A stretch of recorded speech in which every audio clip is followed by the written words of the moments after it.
इमरान खान हमारी तहवील में नहीं है, जेल हुकाम ने पीटीआई को झटका दे दिया।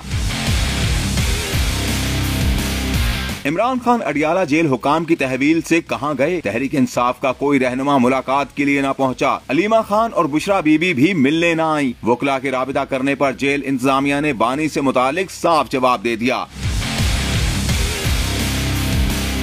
फाइनल कॉल की नाकामी पर पीटीआई रहनुमा शर्मिंदा या खौफजदा। डी चौक से फरार होने वालों ने बानी पीटीआई को भी तनहा छोड़ दिया। जेल में मुलाकात का दिन आया मगर बानी पीटीआई राह तकते रह गए। कोई लीडर अपने बानी से मुलाकात के लिए न पहुंचा। अहले खाना में से कोई भी नहीं आया। सियासी जानशीनी की दौड़ में शामिल बुशरा बीबी और अलीमा खान भी कहीं नजर न आई। जराये के मुताबिक अडियाला जेल में मुलाकात के लिए आने वाले आम तौर पर 1-2 रोज पहले दरख्वास्त दिया करते थे। कुछ अरसे से मुलाकात के लिए आने वाले मौका पर ही दरख्वास्त देकर बानी पीटीआई से मिल रहे थे, लेकिन कोई भी जेल न गया। सलमान अकरम राजा और फैसल चौधरी ने जेल हुकाम से राबिता किया तो उनको भी साफ जवाब मिल गया। जराये के मुताबिक जेल इंतजामिया ने पीटीआई को झटका दे दिया। दो टोक अल्फाज में कहा कि बानी पीटीआई जेल इंतजामिया की तहवील में नहीं है। जेल जराये के मुताबिक बानी पीटीआई जिस्मानी रिमांड पर रावलपिंडी पुलिस की हिरासत में है। उनके सेल को थाना न्यू टाउन का हिस्सा करार दिया गया था। जेल जराये का मजीद कहना है कि बानी पीटीआई के सेल सर्कल 4 पर रावलपिंडी पुलिस तैनात है और इस हवाले से मुलाकात कराने या न कराने का इख्तियार जेल इंतजामिया के पास नहीं।